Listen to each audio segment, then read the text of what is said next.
Good evening, everyone in Alberta, Canada, and beyond. It is Wednesday, December 6th, and I'm Kerry Lambert, and I welcome you to an online webinar, Evening of Solutions for a New Alberta, brought to you by the Alberta Prosperity Project, also known as APP. APP's purpose is to educate, inspire, and unite all Albertans, businesses, and organizations to protect their prosperity, individual freedoms, rights, and sovereignty by empowering the Alberta government to restructure Alberta's relationship with Canada. Of course, we couldn't do this without your help, and we do ask that you do jump over to our website. It is albertaprosperityproject.com, and where you can buy a membership for 1 year for $20, 2 years for $30, 3 years for $40, or you can make a donation there as well.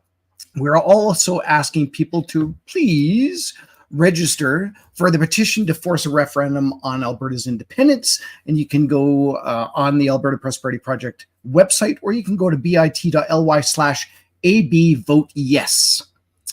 Tonight's episode, go back to that again.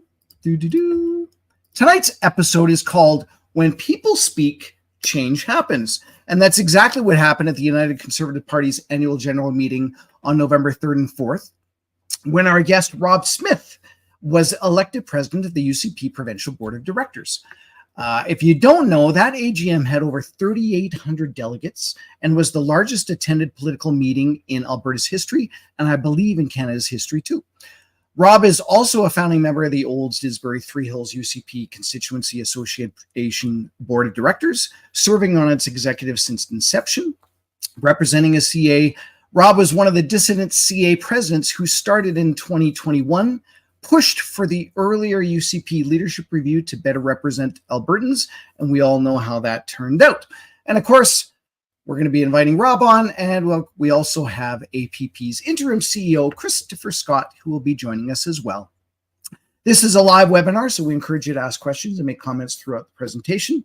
Just put 3 question marks before your question, so it'll be flagged, and we can quickly view the questions. And with that, I will now bring on Rob and Chris. Good evening, gentlemen. Good day. Good to see you, Chris and Kerry. Excellent. Thanks for joining us. Yeah, you've had a very busy, I'm going to say almost 2 months, because there was the month leading up to the provincial, well, to the AGM, and then obviously with what has happened now, right? In the last month. I mean, and there's been a lot of stuff that's happened in terms of the UCP, and we're going to find out exactly what the board does in terms of that stuff, because honestly, we really don't know. And I think that's the important thing. So we as in the royal we, Chris and Marco van Hugenbos actually did a series called Getting Candid with the Candidates. And it's actually on the Chris and Kerry show.com. You can also look for it on Rumble under Alberta Prosperity Project. Just do a search for that and Rob Smith, and you will find it. Great interview, because it basically showed, first of all, how busy you were prior to the AGM.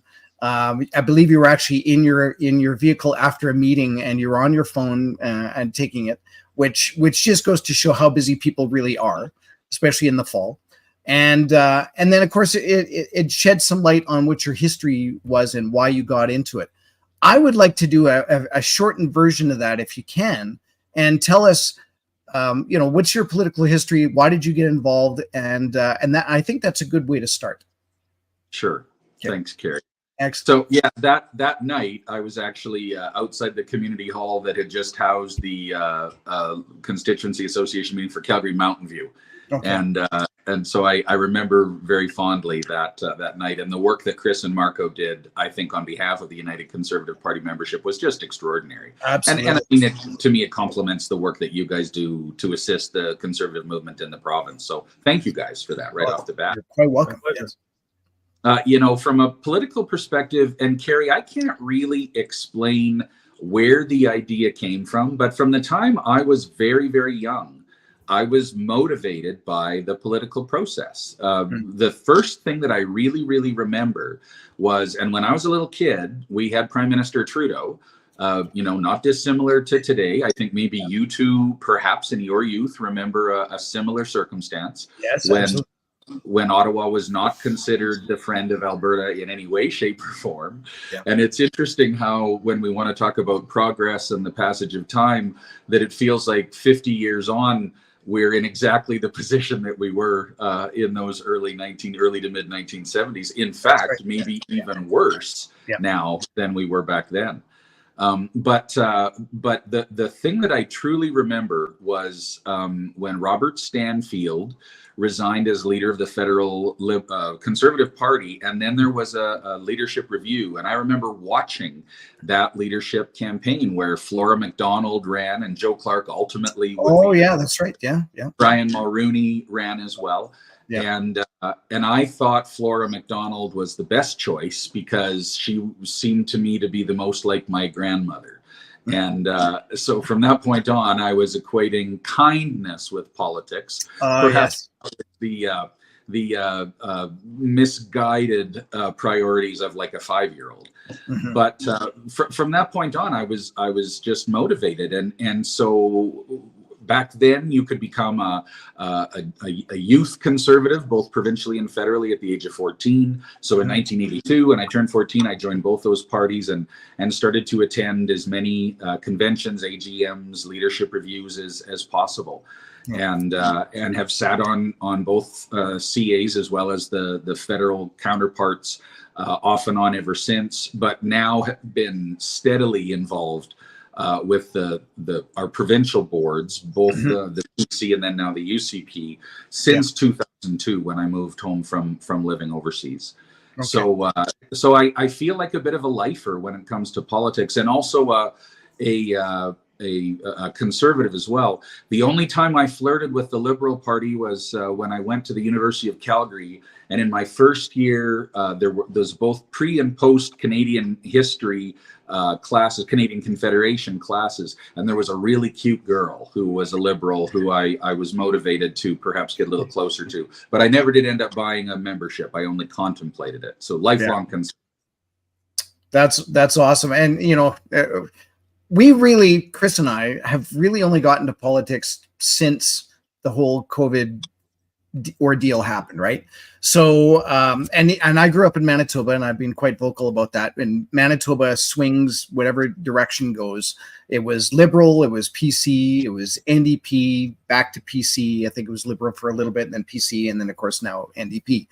They're all over the map. Versus here in Alberta, really, it has just been conservative until those 4 years that we don't like to talk about. Mm-hmm. Which it really was still conservative. It was just that we were split and ended up with, that orange crush that none of us ever want to relive. That's true too. Yeah, that was something. Yeah, it was. But you know what that did though? That actually, as painful as it was, that was a real wake-up call for a lot of people in this province. Yeah. Not only like regular Albertans who kind of just live their day-to-day lives and don't pay attention to politics, but also people who want to be within the political realm. Our politicians for far too long before that, they just really didn't represent the people the way they should have. And, that's what happens. The province was so mad at the PCs that they basically threw away 4 years of their, 4 years of their future on a Notley vote. So it was a double wake-up call for sure. Yeah.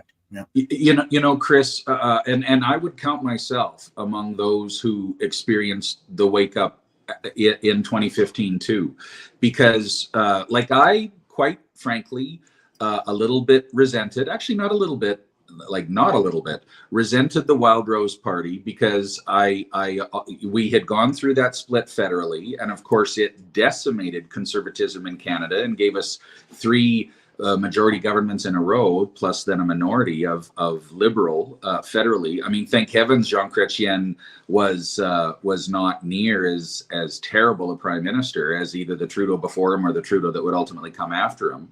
Yeah. But I couldn't understand why the people of Wild Rose felt that they were so homeless in the provincial Conservative Party. But being perhaps more naive than I should have been, I didn't realize just how difficult things were within my beloved Conservative Party that was the PCs. And in that 2015 election, I was a campaign manager for a good candidate in our riding of Old Didsbury Three Hills, which has always been a very, very strong conservative hold, actually with social credit for longer before it went to PC. And then we elected a Western separatist. And then we were among the very first to elect Wild Rose. And the problems that we had with that PC campaign with a centralized and Eastern mentality made me realize partway through that election, finally, what all the people were angry about that had actually got the guts to get up and make the Wild Rose Party. And so that's when I finally got the point. And I think you're absolutely right, Chris, that a lot of us, perhaps including the elites of the party, needed that wake-up call because we weren't listening to the Wild Rose. It took getting an Orange Crush or having an Orange Crush to be able to make us realize just how elitist the PC party had become. Yeah. So now, as the newly elected president of the United Conservative Party Provincial Board, how does one go about making sure that all of the members, like right now, there's a strong Wild Rose membership within the United Conservative Party as well as PC. What do you do as a board to make sure that everyone has their voices heard and we don't run into that situation again? Because we do see that even now, even after a fresh election, a fresh AGM, there's discontent because people, they feel like they're just not being heard. So what do we do to fix that? Well, I think that, and this is one of the things I said as I traveled across the province to try to earn enough people's favor and trust to get this title, this position. We actually had a great template for it right here in Old Didsbury Three Hills because I was president of the Progressive Conservative Party, and a gentleman by the name of Michael Robertson was president of the Wild Rose Party. We were a Wild Rose constituency. And when that talk of merger happened, we immediately, our two boards got together.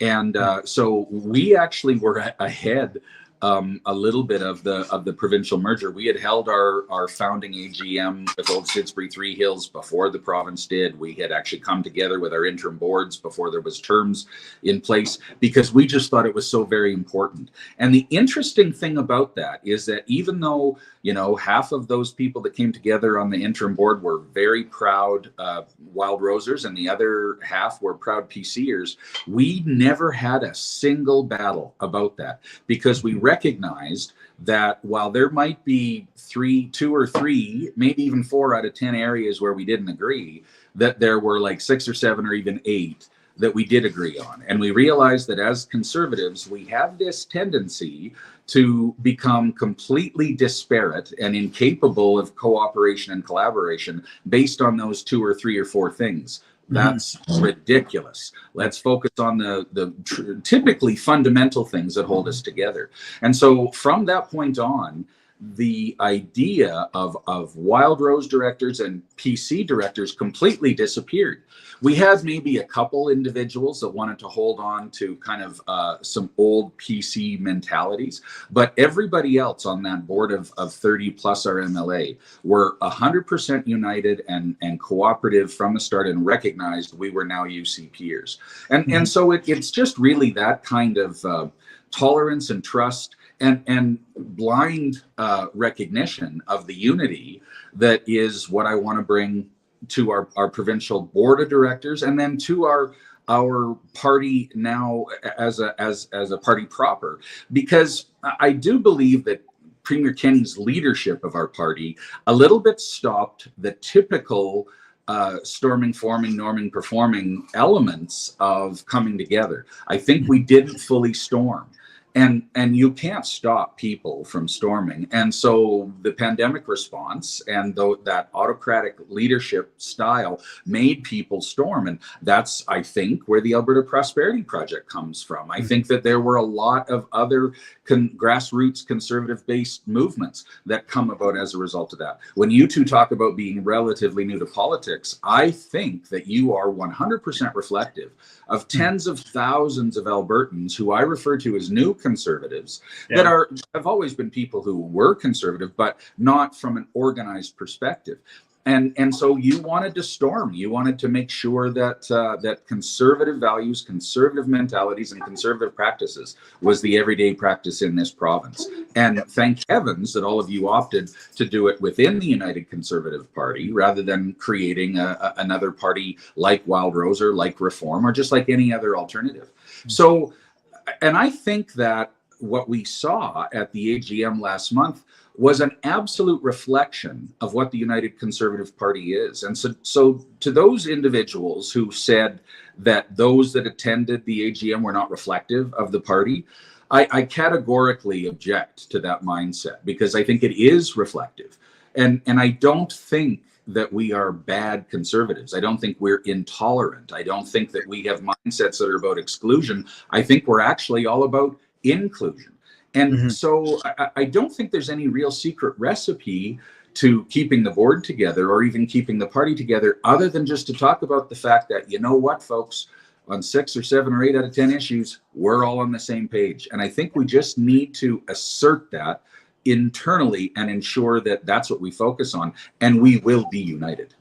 Yeah. And see, this is where an issue like the COVID-19 scenario really separates the wheat from the chaff when it comes to leaders. That was an opportunity for a leader like Premier Kenny. He could have, ex-Premier Kenny, he could have exercised good leadership, and instead of dividing the province, which he did, he really did that. He actually spoke in a manner that divided the province. We needed a strong leader that could keep us just Albertans throughout that, right? Yeah. And that's what's going to really show in the next 3 years under the leadership of Danielle Smith. If she is an effective leader, she will be the catalyst that brings the people of Alberta together and unites them on those common ideas, and gives them kind of the leadership they need to work together, even though they don't agree on everything. So that's going to be a real report card for Premier Smith, in my opinion. Because there certainly are a lot of divisive issues these days, and it's not like 70% and 30% anymore. It's 49 and 51, and that's a really tricky scenario to be a leader in. Yeah. So, Rob, I wanted to ask, so you were voted in as president of the provincial board, and then what happened? Like, did you have meetings? Did you talk to the premier? Like, what happened to you this month is kind of what, in a nutshell. So one of the things that happened right immediately is we did get together as a full board. We were only missing Premier Smith because, of course, she had headed off to the Maritimes, I think, for a First Minister's meeting. But we did have both Jackie Lovely and Shane Getson, who are the caucus representatives to the provincial board with us. So we had 19 out of our 20 directors. We just had a brief conversation while we were still at the BMO in Calgary. But then we kind of got down to work. And so we had a Zoom meeting as a board on the Thursday night following AGM, and then we would have another one a week after that. So we've had 2 Zoom meetings. A number of committees are starting to form. Our VPs like Sonia Egi-Samu with fundraising, and Patrick Malkin with membership, and Samantha Steinke with communication. Ken Engler is our treasurer, and of course the inimitable Raymond Strom with policy and governance. Those individuals are striking their committees, and the PPGC, or the Policy and Governance Committee, they've met already twice through the month. I've been with them a couple times, and all the regional directors immediately reached out to all of the presidents they have within their 5 regions, from South, Calgary, Central, Edmonton, and North, and they're having meetings now on a monthly basis. So I would say that business as usual started like the day after the AGM was done. Personally, I reached out to Jack Redekop, who I only narrowly defeated to become the president of the board of directors, to see if Jack would assist me and advise me as the president of our provincial board on Calgary matters. And he hastily agreed to do that. And so I really appreciate that. Folks like Rick Orman and John Williams, who also ran, are collaborating with Sonia Egi Samu and myself to work on some other initiatives. So I think that we're finding that many of the people that ran are still going to be strong contributors to our party moving forward in the areas that I think best reflects their ability to make a difference. And of course, I started having people reach out to me immediately, a number of which are about truly political issues that are within the purview of the government, less so within the purview of our board of directors. Yes. But I do listen. I do my very best to listen. Yeah. And that's a good question just there. So what exactly can the board do versus what we know anything that goes into the legislature, that's how things become law. But what do you guys do to influence that, or what can you do? Well, like our real focus is the health of the party. Mm-hmm. And I mean, so we want to work on fundraising, and we want to work on increasing the strength and quality of our communications with our membership across the board, mm-hmm. and shoring up the strength as well as the funding of our 87 CAs around the province. And this is absolutely our primary focus. But just last night, I was at Fresh and Local in Calgary with a group of very, very strong conservatives, all of which are UCP members. Mm-hmm.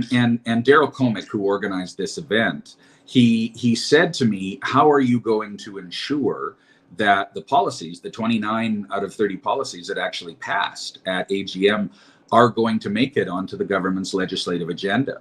And while we have, I think, only a limited ability to do that, this provincial board is incredibly committed to ensuring that the voice of our grassroots membership, like our 80,000 members across the province, mm-hmm. is heard, and that it has an impact on the government.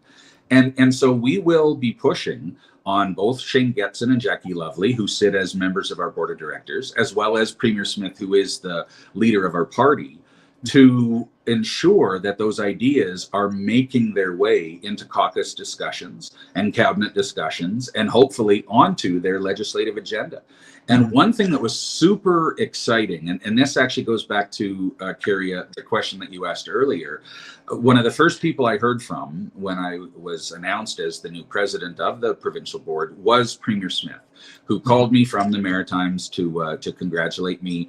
And in either that conversation or one that happened just a day or two later, she challenged me, and I've since turned that on to VP membership Patrick Malkin, to ensure that there is a time on the agenda for the AGM next year where there is the opportunity for the Premier and or affected cabinet ministers to actually address the policies that the membership of the United Conservative Party approved at our convention, so they can get a status update. And I think that the idea of having our Premier say, please ensure that we have time to, offer a report card, or at least just to give an update on where we're at with these, is truly reflective of how committed to the grassroots and to the members of the UCP she is. And I thought that was really exciting, and I really applaud the Premier for that. Yeah. Because I remember before the AGM, I think we went from like 130 policies that were at least presented down to 30. And even when we were at the AGM and we were talking about, so how do all 30 of these, if they went through, and of course 29 did, how would they actually go through and become law and talk about in the legislature? Because each one of those policies could easily be talked about for weeks on end. Right. And so having said that, what does the board do in order to, you kind of answered that already, but to make sure that these policies actually do go forward?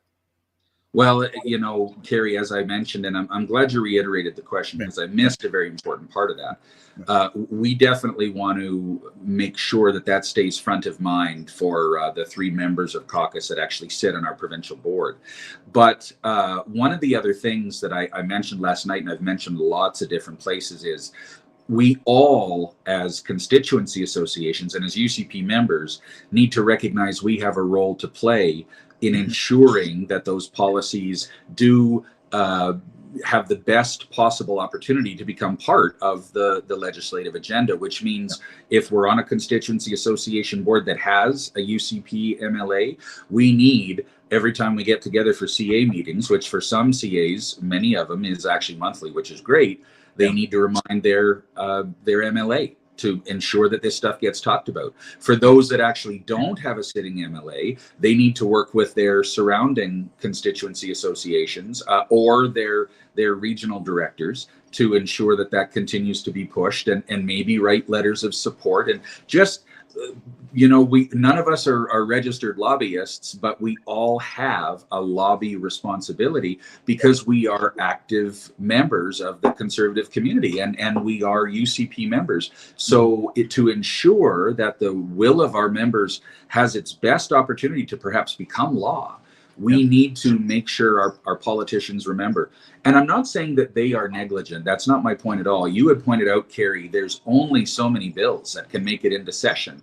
Yeah. And we recognize that the government's job is to prioritize that stuff. Mm-hmm. And we know that one of the things they've said is that while those policies might be the will of the UCP membership, they are elected to represent the whole of Alberta. But the comment that Daryl Komek made last night that really stuck with me is he said, shouldn't we challenge the politicians on that? Because are those just reflective of the United Conservative Party membership? Or is it not possible that those are reflective of the province as a whole, recognizing we are a conservative province? Mm-hmm. I mean, put us all together, we are majority a conservative province. There's no question about it. Mm-hmm. So I kind of think the argument that what the membership approves in terms of policy within United Conservative Party not reflecting Albertans, I think we can push back on that because we know our province, and I think we know those are the values of our province as a whole. Well, sorry, I was distracted because I was trying to reply to some comments that needed to be addressed. So I want to go a little bit further into how we get some of this policy into legislation. Now, one of the things that's on my radar is I feel like there's some policy missing that needs to be tabled at the next AGM. I want to see a party governing this province where democracy is extremely apparent in all facets of its tenure. Like, I want the people to be able to, elect an MLA on their campaign and on their platform, their values and principles, and then hold them to those values and principles and to their platform throughout. Right?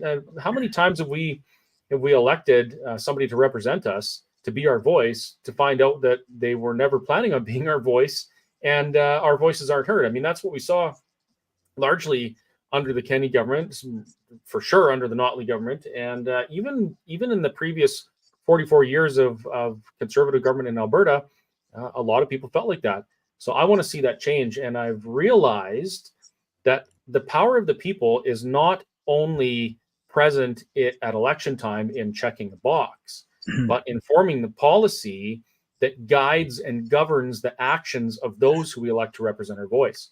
So that for me is key. So, knowing that there's a board that believes in democracy and having people's voices heard, that gives me a lot of hope. And there are people in this province, all over this country, that have lost hope in the process. There are plenty of people, even in this webinar, they're commenting, you can't win. You can't win playing in their sandbox by their rules. Everything needs to change. And I just want to remind people, we have this structure, this system that we've kind of built for ourselves or allowed to be built around us. And it's what we have right now. And I, for one, I'm not going to stop working and doing everything I can to fix things from within the system, because we've learned if we bring enough people with us and we show up, we can change things. And when people speak, change happens. That's really what we're doing here. That's really what we're talking about is, not just taking the bull by the horns again, but taking the bull by the horns. We've just been along for the ride, and it's time to change that. So it's cool to hear that the provincial board directors are they're listening to that type of discussion. Well, and Chris, like really, really committed to it as well. So I think it's not being terribly critical, recognizing that UCP is a young party, to say that we have perhaps not always even abided by our own governance that has been put in place. And so one of the things last weekend, the 17 members of the Provincial Board of Directors elected by the UCP membership, we didn't have our two caucus representatives, and of course, Premier Smith was at COP28. So we focused just on the 17 that were selected by the membership, because we actually felt we needed to have some very, very frank discussions that maybe we didn't think that it was in the best interest of our elected MLAs to be part of, because we really needed to get down to some nitty gritty, recognizing that we haven't always abided by our governance. We've had committees that have popped up that have acted with perhaps not quite the level of oversight that our governance gives us the authority to have, and so we just want to do all those things right. And I think, Chris, you're right on the money when you talk about the cynicism of people with respect to politics and politicians. And I think a huge part of that is about there's this old mindset. I think it was perhaps from Governor Cuomo in New York, where he said we campaign in poetry and we govern in prose. And I think that people have gotten very tired of that. They want people to govern the same way that they were attracted to be voted on in the first place. And so this is a board of directors that is 100% committed to the work of the party happening like last month and this month and every month through 2024. And we want to be door knocking, and we want to be spreading the United Conservative Party message and building on creating converts, both in those constituencies where we are not fortunate enough to have a sitting MLA, as well as those that we want to ensure that we retain in 2027. And the thing is, it's not just the 20 of us on the board that are talking about that. We're of that mindset because we're hearing from people that were candidates in Edmonton that they'd like to have their candidates now, that they want to be right on the ground now, trying to do that work for 2027. And for the number of ridings that we lost in Calgary, which is as conservative a city as I think exists in the world, they want to be doing that work now in places like Calgary Mountain View. And so if there's, and I believe actually, Chris and Kerry, that this again comes back from the get up off the couch mentality, or the get away from the complaining around the kitchen table mentality that has been kind of a generational situation that we've had with politics, and roll our sleeves up and make stuff happen. And so when we've got members, right now 80,000 members, a year ago it was 140,000 members. We have a goal that we're going to get back up to 250,000 members within the next year and a half, to get those people doing the groundwork to make people into converts, and to talk about the fact that this United Conservative Party is their party. It's not a scary bunch of people that want things that are dissimilar from the values of virtually every one of the millions of Albertans there are. And that has to happen now. And we hope that bit by little bit, that can build up some trust and some recognition that the cynicism goes away. And we hope that that does have an impact on our politicians as well. There's no question, because then hopefully they are also a product of all of these tens of thousands of Conservatives across the province that are doing this work every day in the 87 constituencies around our great province.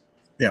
Right. So you're the board is responsible for the health of the party, building the membership, creating a strong party. My goal is a little bit different. Now, I believe that I'm about building the movement, right? The movement of people who want to be involved and are working towards a solution for this province. And I want to do everything I can to create this parade of freedom and prosperity minded individuals, so that the politicians will want to get in front of that parade, because really that's what a politician does. I mean, if the entire country says we want to go towards net zero 2030, and we want to abandon all of our human principles, well, the politicians aren't going to get elected if they campaign against it, right? So there's two parts to this, folks. There's the political side, where politicians will get in front of the people who are creating this movement to demand change. And then there's a movement itself, and that's where the Alberta Prosperity Project comes in. We are nonpartisan, but we have a duty to engage with the governing party because we want to make sure that our policies and our ideas and our members' voices are heard within government. That's our job. And right now, again, we have a very unique opportunity. Even the premier, she wants Alberta to be better. She wants to do everything she can to make this province better, and she's trying her darndest to do it in the face of quite the woke mob. That's a lot of chore for her. So, there's people that say we need to put our differences aside, but we also have to understand there's more than one thing going on here. Like that party, the UCP, took an absolute beating over the last 3 years and just recovered with some fresh faces and some renewed interest and some changes that we were looking for. But really, we have to continue building the movement that demands change, that puts us back on a path of prosperity and human values, right? So that's kind of, for any of you folks that are wondering what our place as the Alberta Prosperity Project is in engaging or talking with the United Conservative Party, that's where it is. We are nonpartisan, but we understand that the government is making legislation. And if we can do something to be involved and encourage other people to get involved and bring policy and legislative ideas to the table that better the province, that's our duty, and it's yours too. I actually like it when people comment their frustration so we can deal with these things, because that's a problem, right? The voter apathy and loss of faith in government is a problem. And the first stage of finding a solution for a problem is figuring out what the problem is. Yeah. And so that's something we can deal with, I think. Yeah. Yeah, and really what I was going to say too is that the Alberta Prosperity Project, of course, we're talking about sovereignty and empowering people and educating Albertans as well. And this might be a little bit of a sticky thorn to say, but it's not necessarily that we're all UCP supporters, right? I think we would end up trying to work with whoever was in government, whoever was the leading party. So if it was the NDP in this situation, and we were having the same conversation with Rachel sitting in front of us, actually it wouldn't be, because I'm not even. They must have a board, but I don't know. Oh, it'd be Gil McGowan, my friend Gil McGowan. Probably would be Gil. Gil wouldn't be on this show, but we would definitely be having this conversation and trying to work with them to uphold values that we believe in. And essentially the ones that did go through in terms of policies at the AGM. So, and again, having said that, so I'm not going to mix words here. I'm definitely one of those guys that supports the idea of sovereignty, and if it ends up being some sort of a separatism, well, then so be it. And we would definitely let the people of Alberta handle that decision and make that decision. So having said that, what would be the course of action as you know it if something was to happen with that?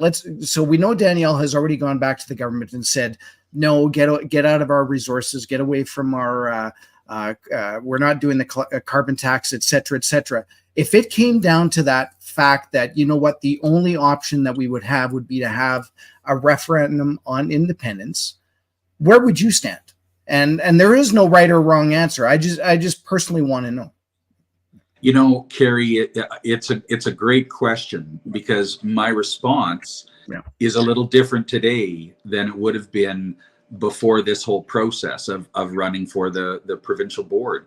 Yeah. I had the great honor of serving as the chief executive officer of the Canadian Angus Association for 7.5 years. So that's a national agriculture body. It's one of the largest livestock registries, not-for-profit organizations in the world.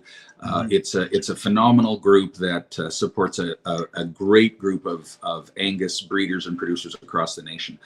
So I was able to travel our country through that professional responsibility and just see how fantastic our country is, and to experience the hospitality and tourism and learn more about agriculture and trade and industry development and business development.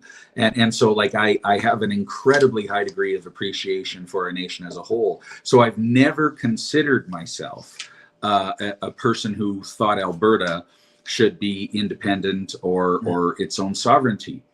But when this process started, and I decided in very early September that I was going to run, and I went to a number of conservative groups that were bringing together 100, 200, 300 people, a lot like you two, fairly new to the political process.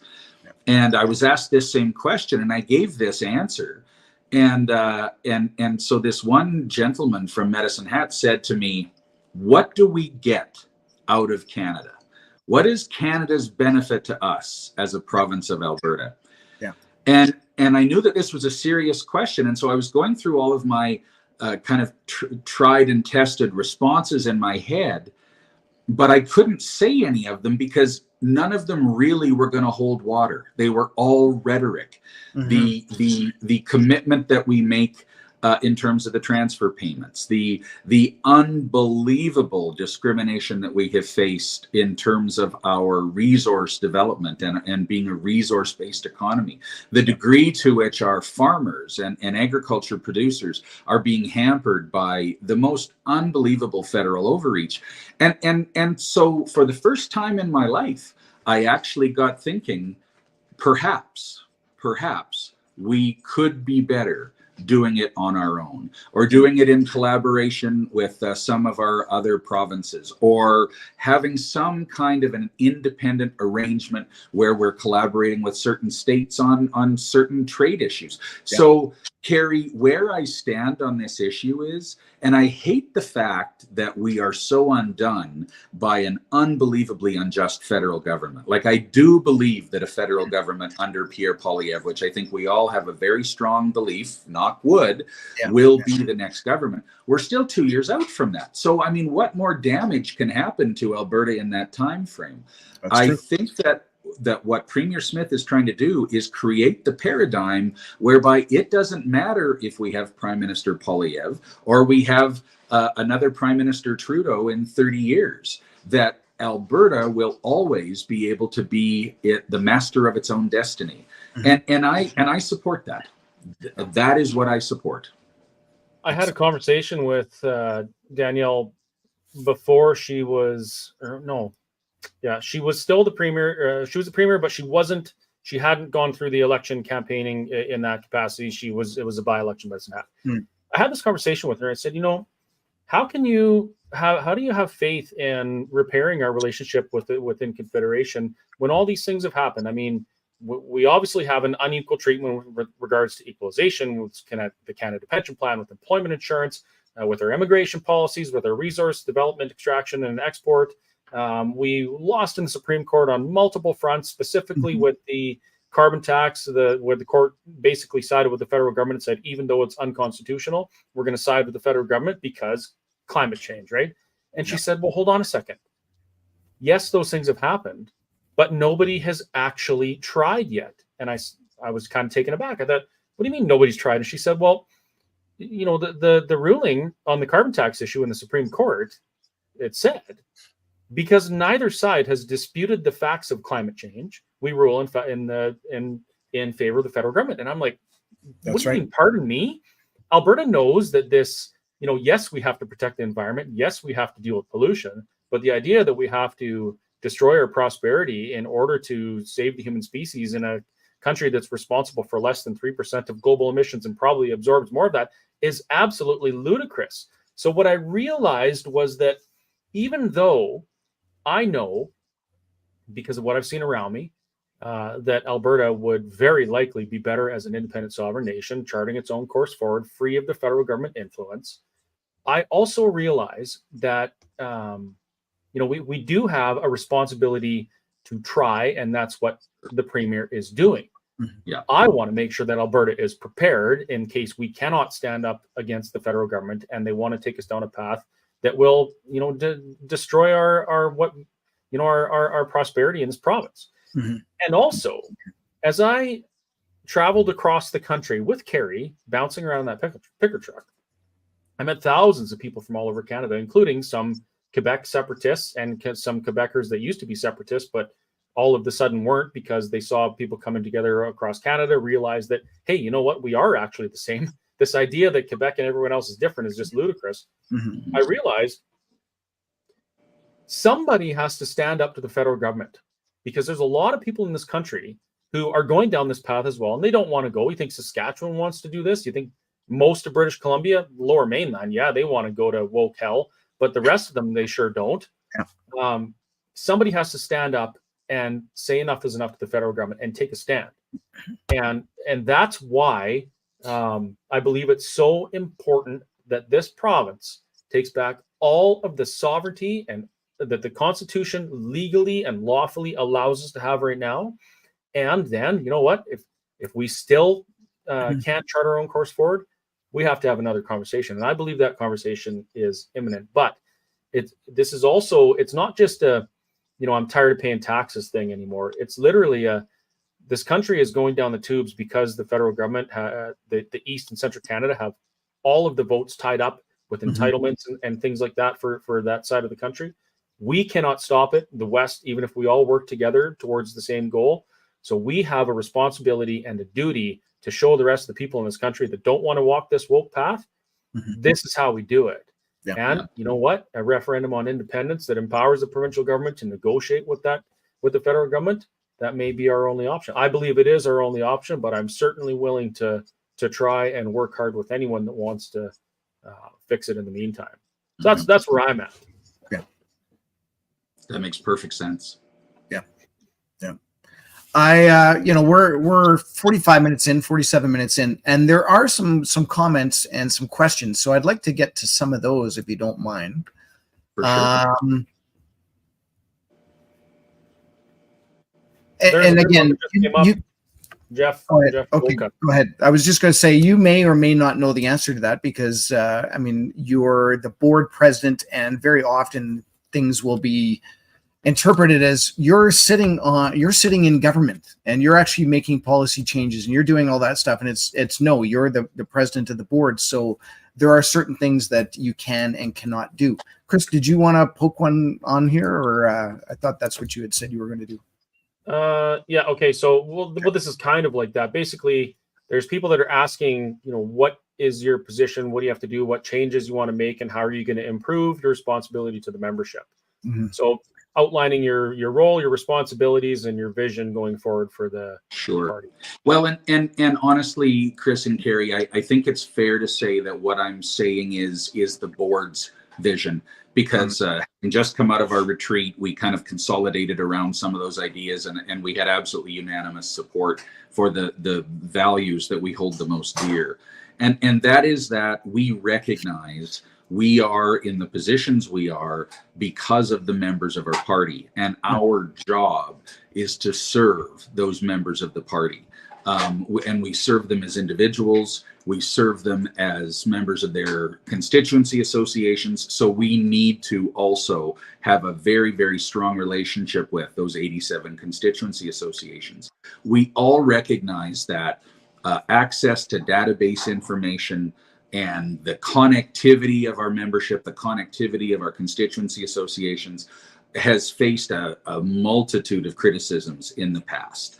And these are things that we are going to be very, very quickly trying to remedy and ensure that we have greater connectivity, and we have not just the ability to share our information, but way more importantly, hear from our membership in terms of what their needs and requirements and the tools that they're after are. And then we will ensure the satisfaction of those needs. We're actually working on a needs assessment right now to go to our 87 constituency associations. Yeah. And while some good work was done by the past chair, Cynthia Moore, in creating monthly presidents meetings of the presidents of CAs with her, and I'm definitely going to continue that. We also we want to modify that so that it's a pipeline that's working both ways. It's not just an information push, but it's also the opportunity to hear, so that the CA presidents from across the province can also hear other successes that are happening, or perhaps other challenges that are happening.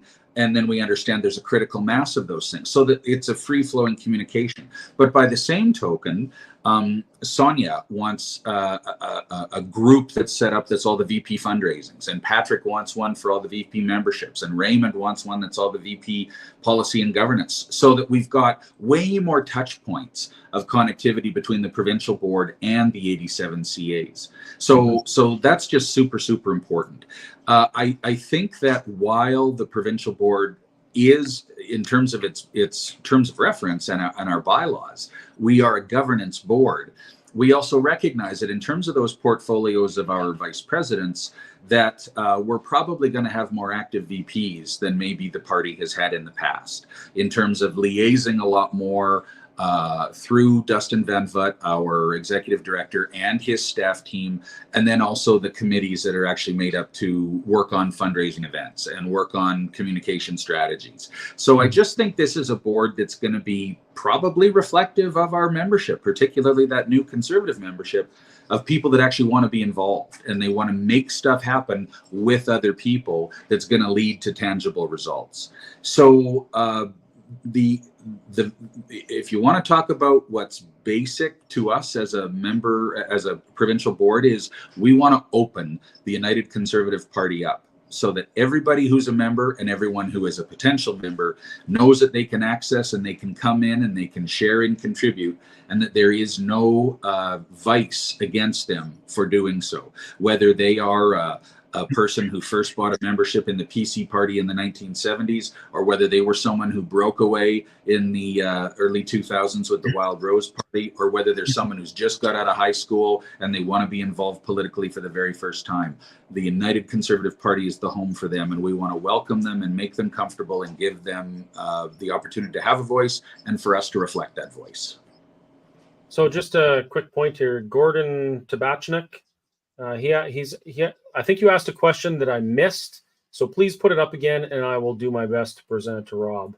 I do have a question though, Rob. There's a lot of comments in here regarding the policies. My friend Steve asked, hey, these policies got passed at the AGM, and we touched on it a little bit, but I'm going to turn that question around. So the question is, when will the policies that we voted on as a party at the AGM when will they come to fruition? But I'm going to frame that in a different way.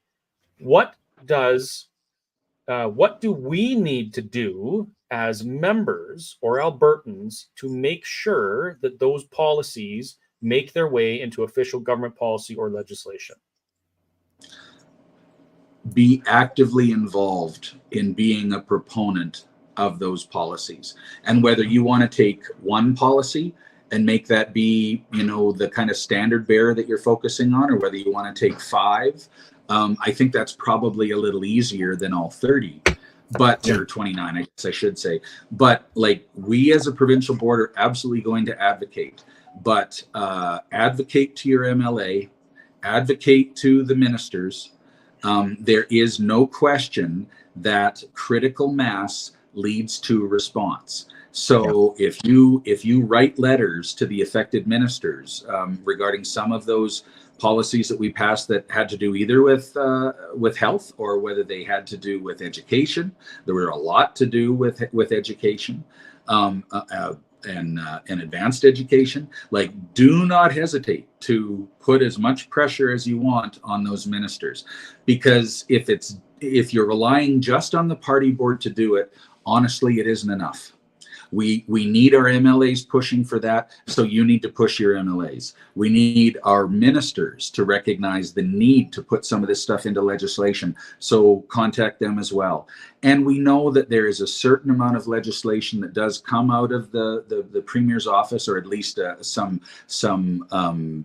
influence on legislation as it's coming forth from the ministers. So don't hesitate to include Premier Smith on some of the distribution of your stuff. And I would suggest sending those as an individual email or an individual letter each time, rather than just copying 35 people on something you send, because I think that might be fairly easy to dismiss. But we all have a role to play. And if we all actually push, that's the best way to make this stuff into reality. So just to sum that up, I think we need to create the parade that the politicians get in front of. We need to build a movement and show them that we mean business and that we can agree on these things, and we can use our collective voices to demand they do it. If we bring enough people, they will do it. That's right. Kind of how politics works. It's just a math problem. Yeah. Right? And Chris, it's something that you mentioned, a few minutes ago, in terms of your story, as well as what Alberta Prosperity Project, kind of what your reason to be is. And so, everything is about the number of people who seem to support something. So, I kind of think that perhaps over the last 20, even 30 years, politicians, I think we've kind of backed off on engaging with politicians in quite the way things happened in the 50s, and perhaps particularly the 60s, and even into the 1970s. And I think while we've come into this age of these extraordinary fast communications, we're actually way more disconnected than we used to be. So if we actually just put pencil to paper, or we send an email, or we do these things where we are creating the movement, I think that actually ends up supporting the politicians to get behind these ideas. Exactly what you're saying, for them to want to then step in front of the parade that is existing from the Albertans that they represent. So Chris, I think you're right on the money.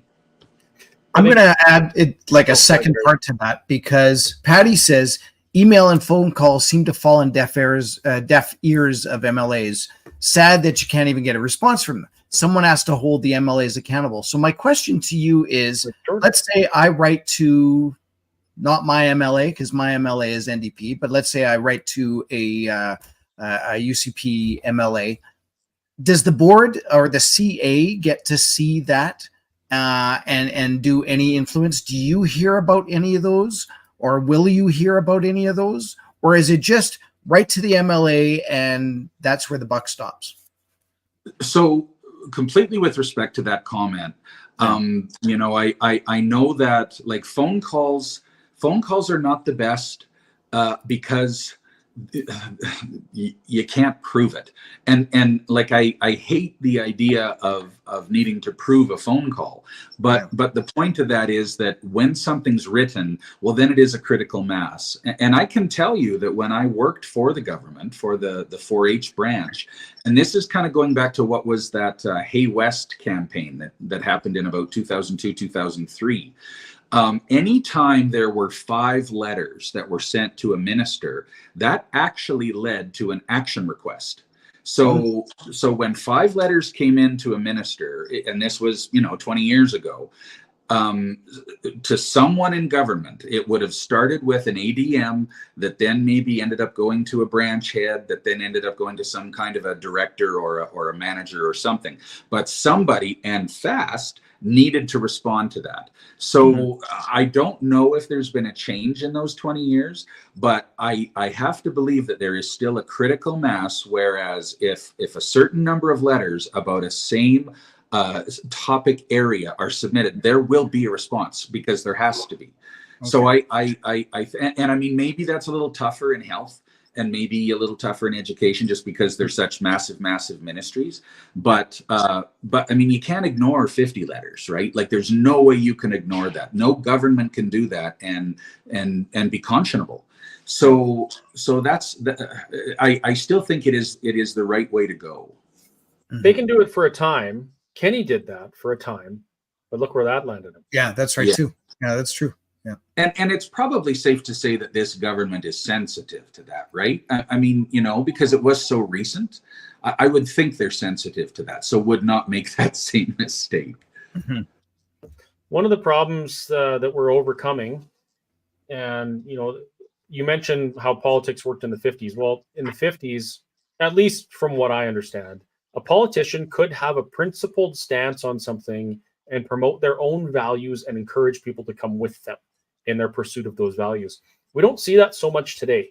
It's almost as if, we could have a very principled politician who's a very good person, whatever, but will cave to woke ideology or junk science policy or whatever because they believe that that's what the people want, right? So we also, there's another part of this that we don't often think about, and that is we have to be willing to give our politicians the courage and encouragement to stand up for good values and good principles. We haven't done that, but the other side has been very, very noisy. There's two different things here. There's an apparent or a perceived, what was the word you used, Rob? The perceived, like what people want, and the reality of what people want. So this, we've had lots of lobbying and foreign funded interference and propaganda put out in this country and in this province that has made it seem like Albertans want to pursue unsustainable green tech or carbon taxes or these types of things, the own nothing and be happy scenario.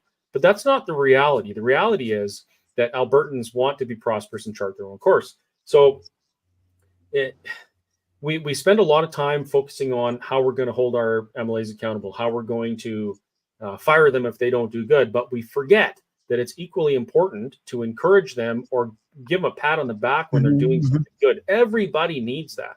And I think right now, with that 49 to 51% split that we see, being an MLA is almost an unwinnable position. And I can't even imagine having to deal with that type of thing every day, only negative things. Like, we got to make sure that when politicians are doing the right thing, that we support it and we commend them for it.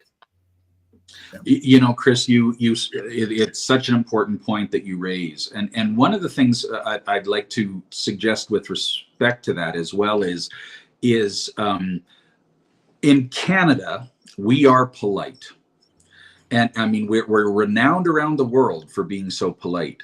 Yeah. But sometimes that also means that when we're faced with opposition to what is perhaps even a deeply held principle, we do back down because we're polite. We're not actually wanting to enter the fray of opposing that individual and forcing a confrontation.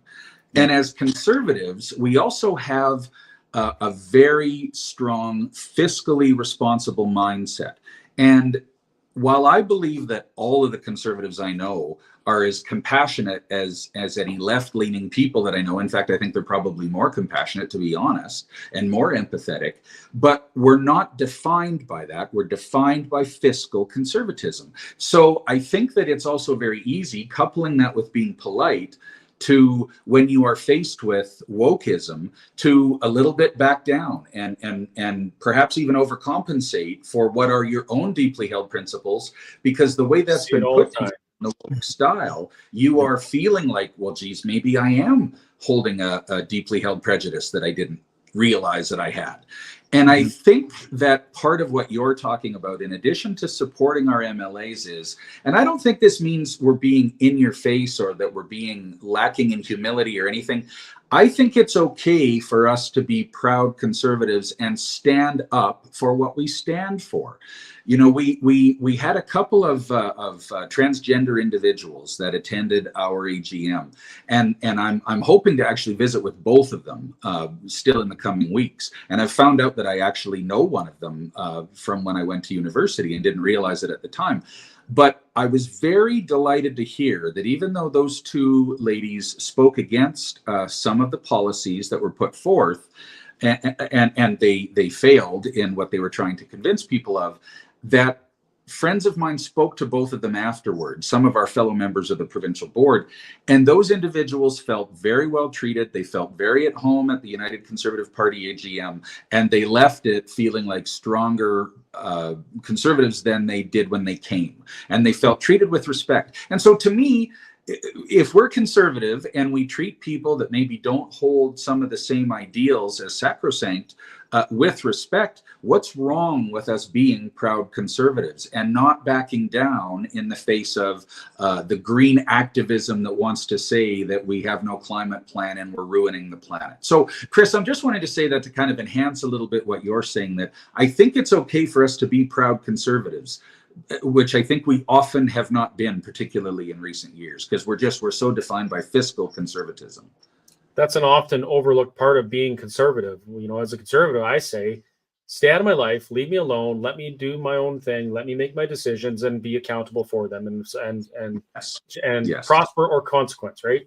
But we forget that we need to allow other people to do the same thing, right? And the transgender issue, that's a good example, right? Maybe we agree, maybe we don't agree, but really, whose business of it is ours, because we're not in their body. And you know, you can stomp your feet and say whatever all you want, but that's what being a conservative really means. And it goes right into, you know, the families, the conversation. We as conservatives, many of us have a problem with what we see going on in public libraries, you know, with kids being exposed to things they shouldn't be exposed to.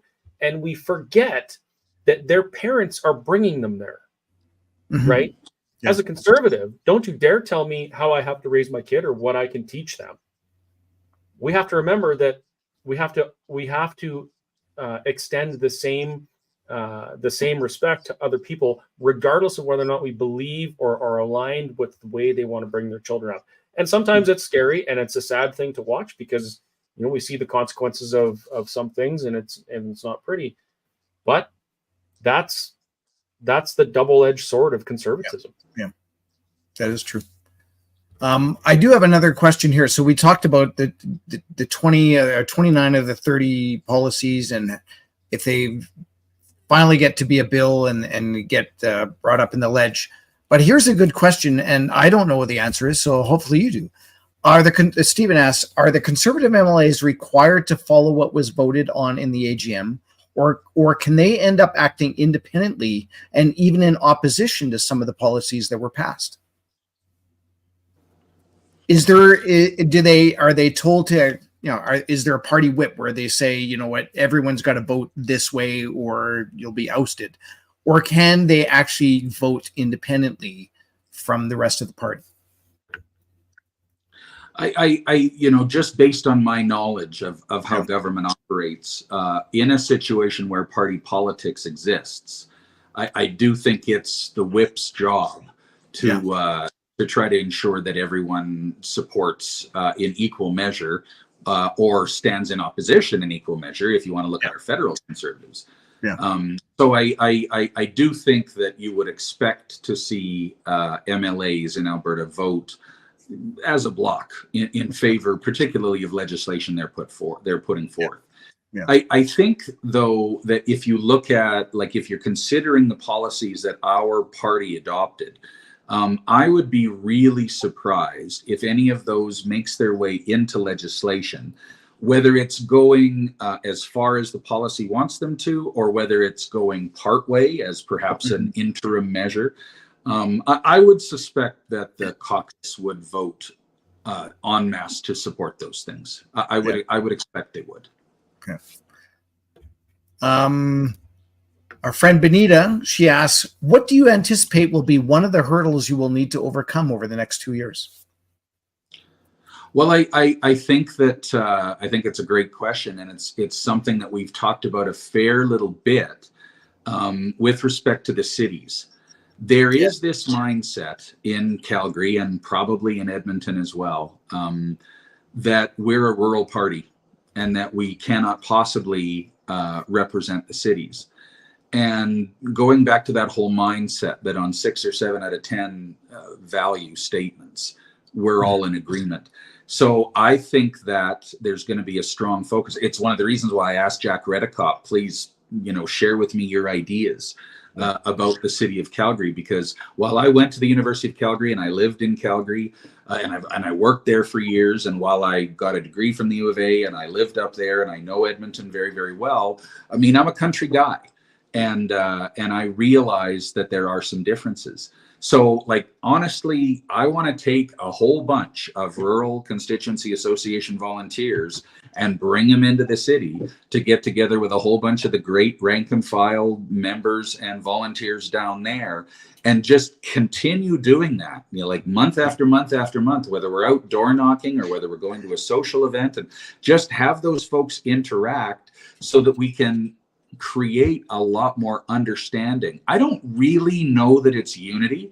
I just think it's common ground and commonality that ultimately makes folks realize that what brings us together is far greater than what separates us. Mhm. You know, I've had friends that when I worked for the 4-H program or when I was working for the Canadian Angus Association, where I had one of my staff who lived in Calgary drive to a meeting in Edmonton. They had never driven QE2. And a friend of mine that I went out to Vermilion with to visit with a young person years ago when I was with 4-H, who had had a tragedy in her life, and we went to drive back on the Yellowhead. She'd never driven in the dark. She'd never driven outside of where there were streetlights. So there are some really fundamental, tiny little differences that I think is where some of this lack of acknowledgement of how similar we truly are come from. So let's just do the things we need to try to overcome that. But that's to Benita, and it's a great question. That's the thing that I am the most afraid of, but also the most excited about trying to overcome. Yeah. There was another question from Benita that I wanted to get to before we forgot, and I starred it, so I will find it right. What are your top 3 suggestions? Is that That's the one? Yep. Okay, I'll pop that up there. Yeah, there we go. Rob, I'm sensing there is a lot of work to be done. What are your top 3 suggestions for how UCP supporters can take action? Well, I think that we've talked a couple times about the first one, and that is like our members love policy. Not just in 2023 did they love policy, they loved policy in 2022. I think they've loved policy every time we've got together, even before we had what I'd call those new conservatives. So I think the first thing to stimulate action is, if you want to support those policies, do the pushes with your MLA, do the pushes with ministers, get your CA involved, and try to shore up our membership to make sure there's that many more people that are wanting to support those policies. The second thing is certainly get involved with your constituency association, because there's this kind of mentality that we're busy for a year around election, and in 3 years we do nothing. We don't fundraise, we don't do membership drives, and we want that, if that is in fact a thing, we want that to be something from the past. And so we want to be focused on door knocking and membership recruitment and conservative values recruitment and spreading in Edmonton and in Calgary and all across the rest of the province, like tomorrow, the next day, and throughout 2024 and 2025. So get involved with your CA and become a volunteer and help spread the conservative gospel. And then I guess the third thing that I would say is, and this is something that's going to come up, we have CAs that would like to declare their candidate for 2027 right now. And I was thinking that we could probably do that. And I can tell you that the board is very, very committed to a fair and open candidate selection process. And it's probably going to look different and under different timelines than it has in the past. But we do have the Elections Alberta mandate to take a look at the constituency association boundaries and look at redistribution in the next couple of years. So I suspect you're going to see in 2024 that the provincial group is going to be struck to make that happen, and then they will be holding hearings across the province. So the third thing I want to say is, if you either support or don't support what those redrawn boundaries look like, get involved with that and make sure you speak to it. Because that has an impact on representation. Whether we're going to see an increase from 87, which probably makes sense. We know that they want to always favor the areas with a greater population, and I mean, we can recognize the value to that. But look at Nate Horner's constituency. I mean, from Provost down to the southeast corner of the province and almost to Three Hills. I mean, Nate Horner has a colossally large physical territory. And so I just, that's going to be coming, and I want people to be paying attention to it and get involved to the degree that you can. That's a great statement, because I think where I actually live has been like in the last 3 elections has been in 3 different constituencies. They've renamed it, right? And it's based upon all the expansion that's going out northwest from where I am. And sure. And even that is puzzling when I go in and I'm supposed to vote. Where am I supposed to be? So yeah, get involved. Make sure you vote where you should be. Yeah. speaking to those commissions, I mean, they can actually change. 8 years ago, the last time this review happened, Olds Didsbury Three Hills was going to be split on 2A that actually goes through the town of Olds, and so college would have actually gone to a different constituency than the town proper was. And so we were fortunate to have an individual that I think ended up sitting on the provincial commission that spoke very seriously against like that was just a ridiculous idea, and they were able to get that changed. So it's not like these things are so set in stone that that logic and reason can't have a positive impact on them. I have a question. So if the UCP Provincial Party takes note that there is policy recommendations or legislation being tabled that is obviously not, from the voice of Albertans, and is instead, from an outside organization that we don't elect and are not accountable to us, is there anything that the provincial board can do to try and ensure that all legislation and policy that's presented within the legislature is to our benefit and not an ideological driven virtue signal from an unaccountable entity outside the province? And I'm pretty sure you know what I'm talking about. Yeah, I feel that that yes, absolutely, Chris. I don't think the government, honestly, the current government, is very interested in situations like that. But if for some reason something like that happened, the provincial party in representing its membership, I think would be pretty sensitive to something that seems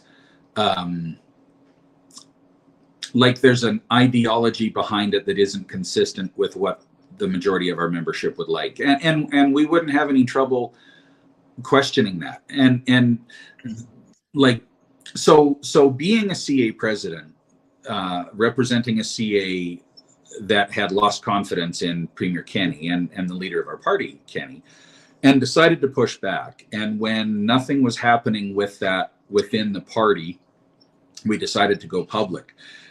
I hope that something like that never happens again, because I'm hoping that the lesson that was learned from that by the party and by the politicians is pay attention to your base, pay attention to your membership, and respond to them in the manner that they expect to be responded to. And I don't think any of us were ever trying to hold anybody's feet to the fire. I think all that we wanted was just to have reasonable conversation and reasonable discussion. I think that if any party, conservative anyway, in Alberta, decides that they're going to start doing things that don't seem to be consistent with the membership, I believe the membership will push back. And I think that the membership now, the new Conservatives, will be more apt to push back than perhaps they even were 2-3 years ago. And that's why I'm confident that our politicians are mindful of that and know that that doesn't just reflect the new Conservatives, but that is in fact reflective of the bulk of Albertans, the bulk of Albertans that gave them a majority mandate. And so they will be thinking about Alberta as a whole with the legislation they put forth. Yeah, and even at the AGM, we saw the membership put some of those things into policy, right? Like we had policy on 15-minute cities. We had policy affirming parental rights.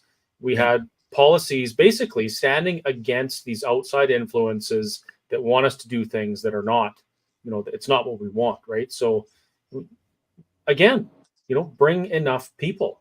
There's 4.5 million people or so in this province, and half of them vote or something like that. And of the half that vote, maybe 10% of them get involved in day-to-day politics. Doesn't take much to move the needle.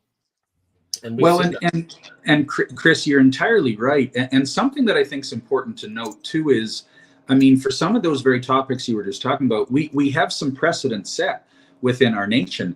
I always like it when Alberta is the leader, but color me completely surprised when New Brunswick Premier Blaine Higgs does what he does back in June with respect to those discussions of family, and what that means. And I mean, he even had a bit of a caucus revolt, but in the end, the people of New Brunswick are supportive of what it is he said they were going to do.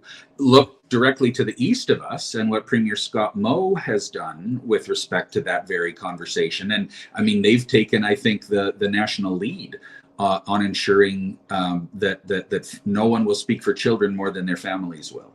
So, I mean, when those precedents already exist, why would Alberta ever not want to continue to do the same thing when ideologically that's very, very much who we are? Mm-hmm. And Benita is correct here. The conservative momentum in BC is growing right now by leaps and bounds. I would say that the conservative momentum globally is growing in leaps and bounds. Well, the pendulum swung off really far to the left at one point here, and it's coming back. And there's, I mean, Rob, did you attend the Ben Shapiro thing in Calgary? Yeah. I'm sorry. Did you see Ben Shapiro in Calgary by chance? No, I didn't. No. So Kerry and I we attended the Ben Shapiro event, and he described Donald Trump, who was like, he's almost a cartoon version of a conservative, as a throbbing bright orange middle finger to the left. That's kind of the type of thing we're seeing. I mean, people are so annoyed with the things that have occurred over the last 10, 15 years that we're starting to really make some waves. All over Europe, people have been voting to reject the globalist agenda. Netherlands elected a kind of a far-right conservative government. These things are, Alberta elected a conservative government. Saskatchewan, British Columbia, their conservative movement is growing. As a matter of fact, the Conservative Party, I think, is growing faster than it has in the last 30 years there. It's things are changing. So, for those folks out there that are really frustrated and just want to give up, my friend Maria, I forgot to put the question up there, but she said, so what do? We just work for the next 3 years and try? Well, yes, that's exactly what we do. We work, and we work at it, and we keep on going, and we don't stop. And you know what? If it's not successful this way, we're going to be successful another way. But I want to try this first. Yeah, 100%. Right at the time of our AGM, a lot of people were talking about the extraordinary result of the election in Argentina, which has been that's right too. Major problems for almost a generation now as well.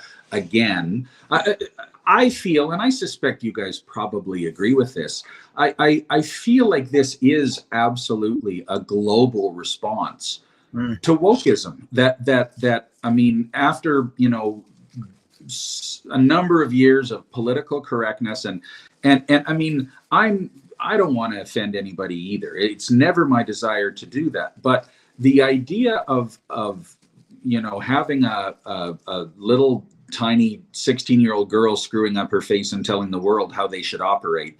And I have learned so many great lessons from young people, and I've spent a big part of my professional life in youth development. But I mean, that kind of a situation, I think the majority of people look at that and say, is this really who we are? Like, is this the global authority on economics and climate change? Like, I mean, come on. And so I honestly think that Time Magazine naming Greta Thunberg as a man of the year, person of the year, plus the overcompensation that we did in terms of the world shutting down through the pandemic, I honestly think that's when the world said, you know what, we have taken this way, way, way too far. And because of the pandemic, a lot of people felt it economically. We see the impact that's had on people, particularly children, socially. And so I think that people have just finally said, whoa, whoa, whoa, let's get some common sense. And what is more common sense than conservatism? I mean, really, what is more common sense than conservatism? Yep. Our job becomes to be good ambassadors for conservatism, because we do have a bit of a bad image to try and, break down from days gone by. There are people out there who actually believe that as conservatives, we want people who disagree with us to die. And at no time has that ever crossed my mind. We just have different opinions on things. So Benita's right. We have so much work to do. And one of the things is repairing relationships with people of differing values that have been so damaged that we're at the point where they're feeling that way about us. We're all human beings. We just want to live a little bit differently, and we should be able to do it in peaceful coexistence, right? So, yeah, the work is never ending. For sure. So this live is almost never ending, Kerry. It's an hour and a half almost so far. There was still like 3 or 4 questions I wanted to get to, but right. definitely I want to do one here. Debbie asks, or states, I guess, our current government did not campaign on a provincial police force, nor did they campaign on an Alberta pension plan, which they're now spending millions of our dollars to force down our throats. Does that sound familiar? That's autocracy or autocracy, not democracy. Do you want to make any statement on that? Because I mean, when Chris and I were doing the APP stuff before the election, before what ended up happening with Jason Kenney, and before Premier Smith came in, we did talk about certain things that we could do. We talked about a provincial police force. We talked about pension. We talked about employment insurance, our own taxation. So we were quite vocal on those sorts of topics. Now, granted, maybe Jason Kenney and his cronies at the time didn't really speak out about that. However, it is where we're at right now. And what I guess her question is how can you change or how can you make a policy between election cycles? Or maybe it's more a question of why can we not do a referendum on these sorts of issues? Well, and I think ultimately when we're talking Alberta pension plan, I think that the end goal would be a referendum. I think the Premier has actually stated that if she believes that there is interest within the province. Yeah. I may challenge Debbie a little bit with respect to APP, or meaning Alberta pension plan, in terms of I guess I'm not really feeling like it's being crammed down our throats. Yeah. Absolutely, the government is doing what I would suggest is its due diligence to see what Albertans feel about it, and knowing that the NDP were very successful in controlling our narrative through the pre-writ period, as well as for probably the first 2 weeks of the campaign in May, talking about how Premier Smith is going to make you pay for healthcare and they're going to take away your pension. And so I think that with that fairly fresh as a wound that we didn't do an effective job of communicating about, I think the government is just wanting to try to spread as much possible information that's positive as they can while getting people's real opinion about what this looks like.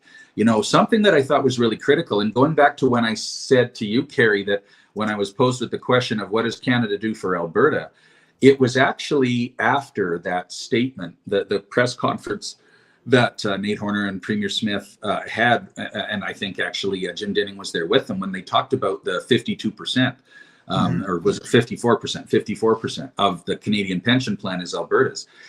Even if that number isn't right, and I think we all recognize there's a possibility that maybe it's not right, but if the number's 40%, or if the number is even a third, if a third of the Canada pension plan is Alberta's, that's a massively disproportionate number. I mean, Alberta has definitely paid in a way that we're never going to be paid out.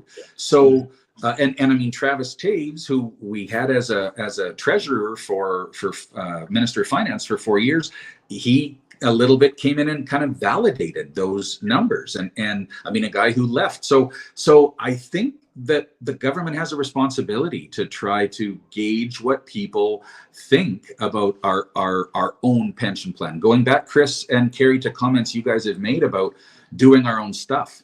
And if that means our own provincial police force, and I'm not sure that that's something that there's active pursuit happening currently, but I kind of feel like that was part of what the mandate was about to our provincial government. So, I guess I don't feel like they're shoving it down our throats. I think they're investigating. Here's a great comment from Marvin, and we get this, I hear this a lot. So Marvin, this is regarding the pension plan. Marvin says, I'll vote no if a politician wants control of my pension. It's bad enough with what the Fed are doing to us.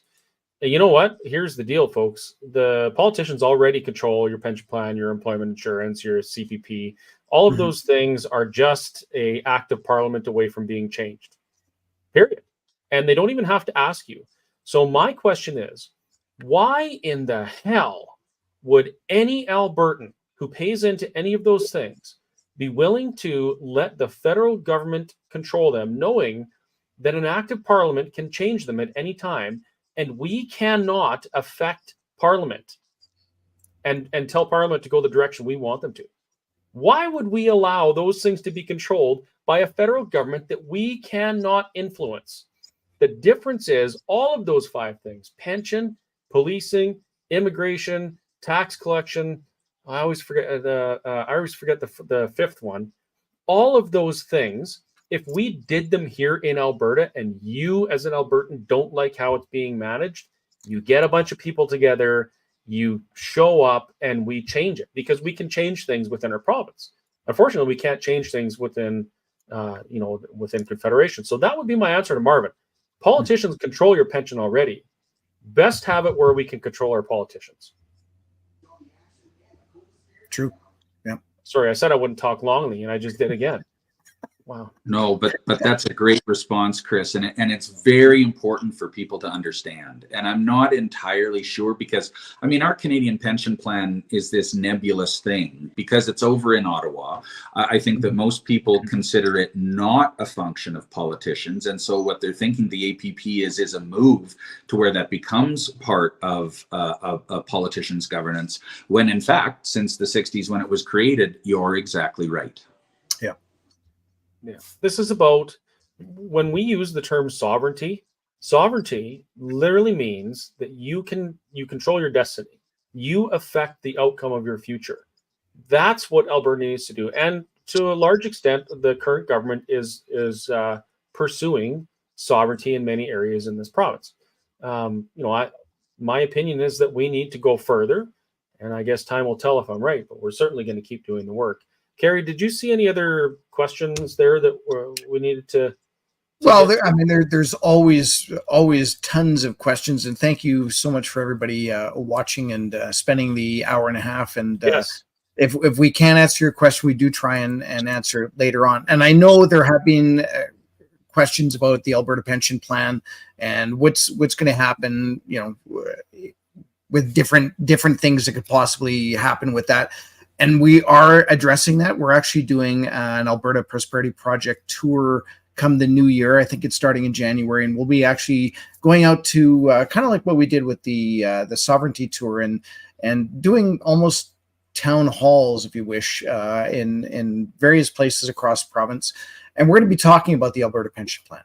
And I know Tanner today has come on. He'll be coming out, and Nadine Wellwood will be coming on. And I believe Corey Morgan's going to come back again. And is it Drew Barnes that's also coming on? Possibly. I'm not 100% sure yet. Yeah, because he was part of the Fair Deal panel, which actually we were kind of addressing in a lot of these discussions that did happen in 2019 and when the Alberta pension plan was talked about before the election. So it would be great to have his input, and I mean, obviously they've crunched the numbers on their end. So, but it wasn't the government. That was the consulting firm that the government commissioned to do it. So that's something people have to understand. This isn't the government saying this is what we should do. This is a third party reporting to the government, and the government using it to tell the people of Alberta what the options are. That's correct. I stand corrected, obviously. Yeah, and so obviously that's one thing that we're going to be doing, and APP's goal is to educate, and we want to get people informed on how to get involved, what they can do, and to, the whole idea behind education is, at least in theory, is to make you better prepared to make judgments and to go forward. So if the more information you have about such things as the Alberta pension plan, that is basically what we're trying to do, is to give you that power to say, yeah, I've really weighed it out in terms of my own beliefs, and maybe I'll vote for it or maybe I'll vote against it. But the idea is just education. So yeah, allow Albertans to have informed consent. That's important. that's right. Yeah. Kids, any kids out there or people with, that don't like nasty language, close your eyes for a moment. I got to bring this up. Our friend Stone says, I don't need a pension if they just stop taxing the beep out of me. That is true. That is true. If you tabulate all of our taxes that we pay in this country at all levels of government, it's almost 75% of the fruits of our labor go to support a government or a bureaucracy in one form or another. So I'm going to say this, and I will say it loud. And this is a message, some education for our politicians and the premier. Do not put the gas tax back on. Absolutely. In January, you are correct. Right after Christmas, on the heel of some very bad federal policy, just before another carbon tax increase. Do not do it. You cannot and you should not post a $5.5 billion surplus and then tell Albertans that you're going to put the tax back on their fuel, which comes from the resources they own. Bad optics. Don't do it. You're right. And I believe there was as I'm typing here, I believe there was a petition put out by the Canadian Taxpayers Federation. And if there is, I'll actually post that. I'm pretty sure there was. No grocery tax. Yeah. I can't find it immediately, but I believe that there is something along that line. So I will hunt that down and post that as well. So, yeah, we don't need. I want to let folks know, last time Rob was on a webinar with us, he actually did take time to go through and read the comments and answer questions. So thank you for doing that, Rob. And awesome. If we didn't get your question tonight, I anticipate that Rob probably will get to it in the future. So don't lose hope. Excellent. And Rob's internet wore out. We broke his internet. That happens. That happens. Broke the internet. Well, hopefully Rob can hear us, and thank you so much for joining us and having this intimate conversation about what the board is doing and how things are going forward, and especially what you have been doing with the board this entire month. It's very much appreciative. Thank you so much, and we'll definitely have you back on, let's say in 6 months, and we'll do a report card on how the government is doing. Really, because I mean that would be great, right? And as much as we would love to have you in every city, town, location, we know that that's just not possible. It's until I finish that cloning machine that I'm really working on for Chris and I. Oh yeah, that's great. It's definitely not going to happen. So yeah. Did you want to? More of you guys is good. More of me, I don't think anyone would agree. I was going to say, do you want to do a quick 2-minute wrap up on anything, Rob?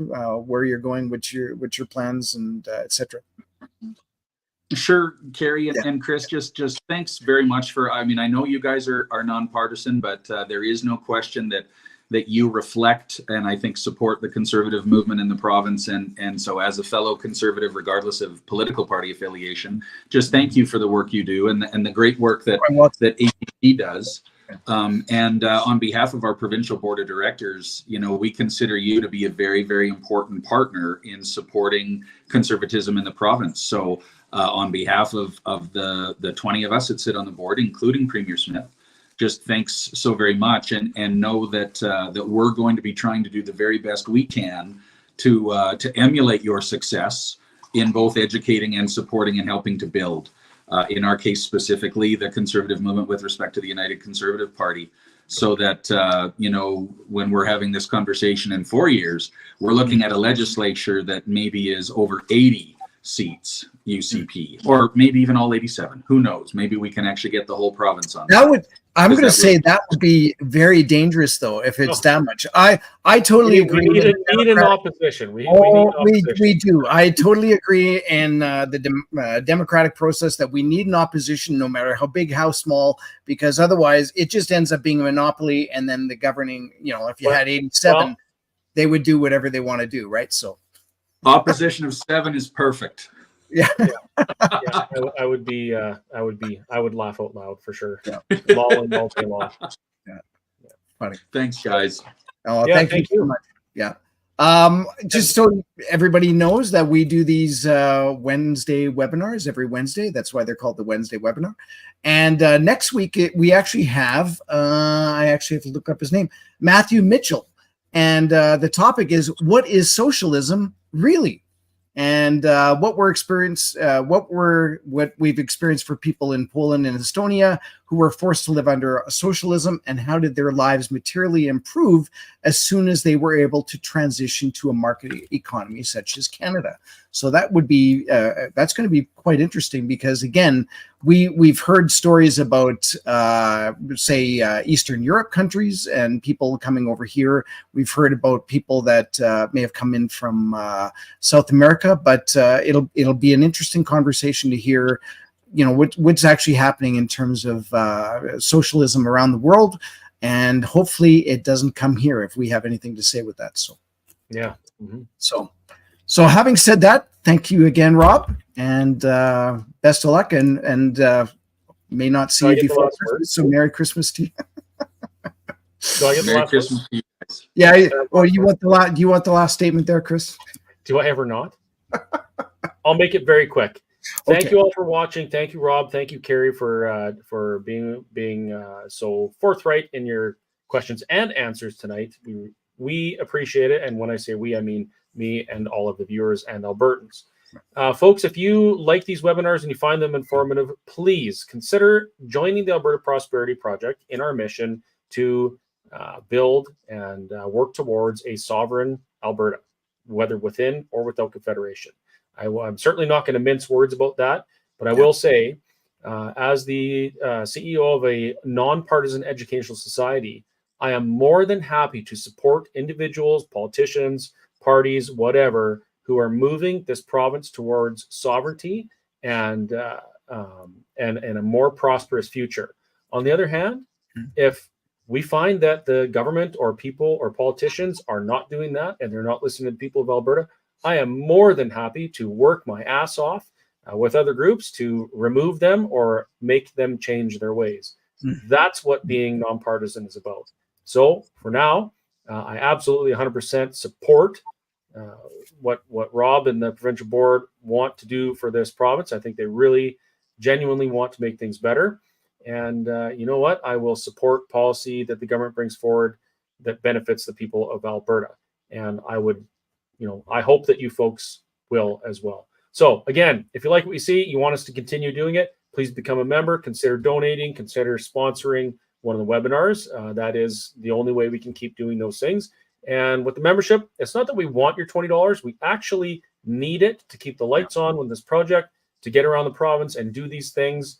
We are not funded by the government. We're not funded by anybody except for members and the odd benefactor or business person who believes in Alberta prosperity.